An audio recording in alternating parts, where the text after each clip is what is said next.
Hello friends, welcome back to my class. दोस्तों, last time हम लोगों ने दो बहुत ही इम्पोर्टेंट मॉडल समझे थे इन स्ट्रक्चर ऑफ एटम्स, लेकिन उनमें कुछ चीज़ें अभी भी अधूरी थी। तो आज मैं बीमल मेहता, आपका सूत्रधार, आपको वो जो कमियां थी ना, उसके डाउट्स सॉल्व करने के लिए वापस आया है। So let's begin.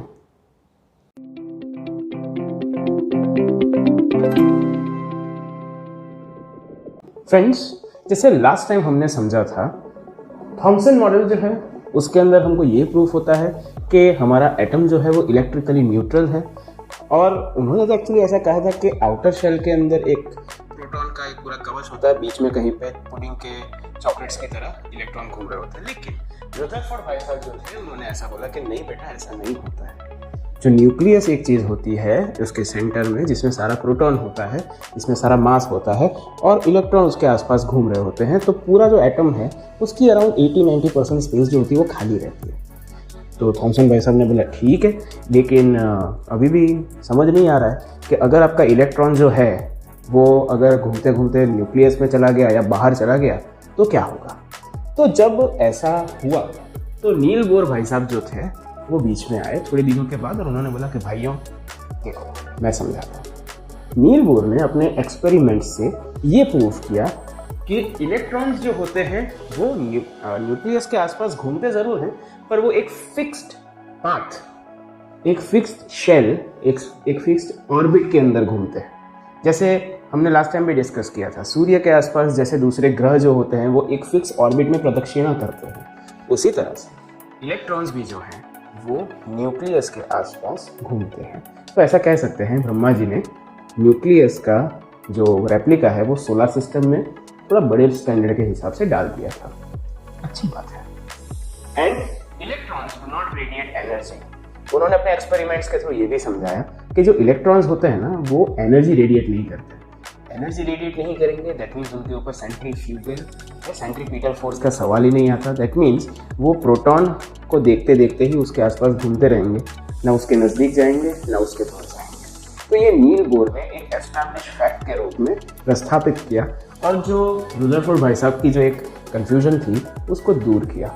लेकिन अभी भी कुछ चीज़ें बाकी थी। तो उन्होंने क्या बताया कि जो ये एक फिक्स ऑर्बिट होती है उसमें भी ऐसा नहीं कि कितने भी इलेक्ट्रॉन आ जाए, उसमें भी एक फिक्स नंबर ऑफ इलेक्ट्रॉन्स ही आ सकते हैं। जैसे अक्सर अपने क्लासेस के अंदर होता है, अपनी कक्षाओं के अंदर होता है कि एक टीचर जो होते हैं वो सेंटर में रहते हैं, तो उनको हम न्यूक्लियस कह सकते हैं।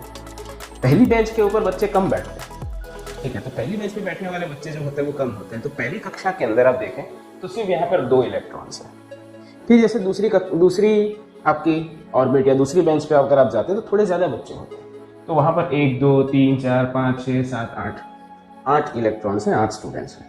फिर तीसरी कक्षा में जाते हैं तो तीसरी कक्षा के अंदर यहाँ पर 18 जितने इलेक्ट्रॉन्स हैं, और चौथी कक्षा में जाएंगे तो और भी होगा। तो बेसिकली इन सबको नाम से बताया जाता है KLMN। K is the first orbit, उसके बाद LMNO, इस तरह से उसको इंडिकेट करते हैं। और यहाँ पे जो रेड कलर का छोटा सा बीच में बताया, दैट्स अ न्यूक्लियस। सो अब आप बोलोगे कि सर अभी इसमें फिक्स नंबर ऑफ इलेक्ट्रॉन है, तो वो किस तरह से है? तो उसके रिलेटेड एक हमारा रूल है, that is number of electrons, that is 2n², that where n is the number of orbit. That means अगर मान लीजिए कि मेरी फर्स्ट ऑर्बिट है तो उसके हिसाब से n = 1 हो गया, तो मेरा नंबर ऑफ इलेक्ट्रॉन कितना उसके अंदर आ सकता है, तो मेरा नंबर ऑफ इलेक्ट्रॉन जो उसमें आएगा वो है 2 × 1 का स्क्वायर। तो इसमें ध्यान रखिएगा, पहले 1 का स्क्वायर करना है, 2 मल्टीप्लाई मत करना। तो 1 का square is 1 and answer is 2। तो पहली कक्षा में कितने इलेक्ट्रॉन हमारे आए थे?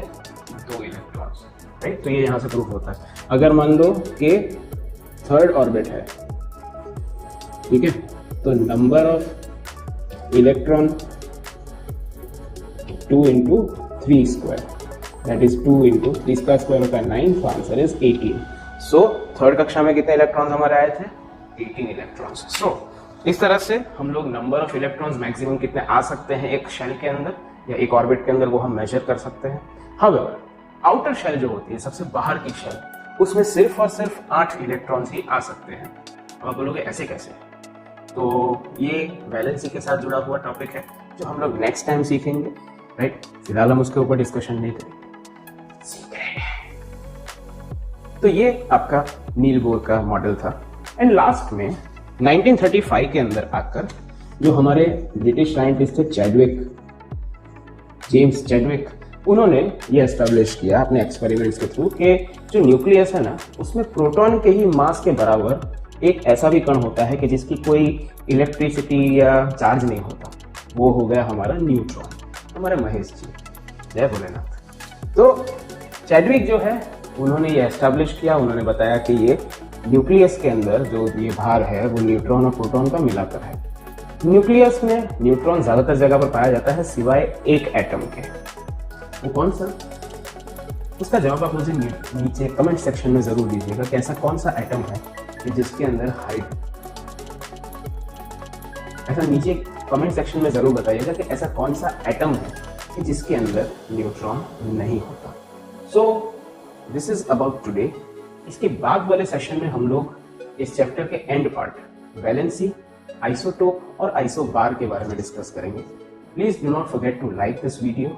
हमें फॉलो जरूर कीजिए, हमें सब्सक्राइब कीजिए, फीडबैक्स जरूर भेजते रहिए ताकि हम इम्प्रूव करते रहें।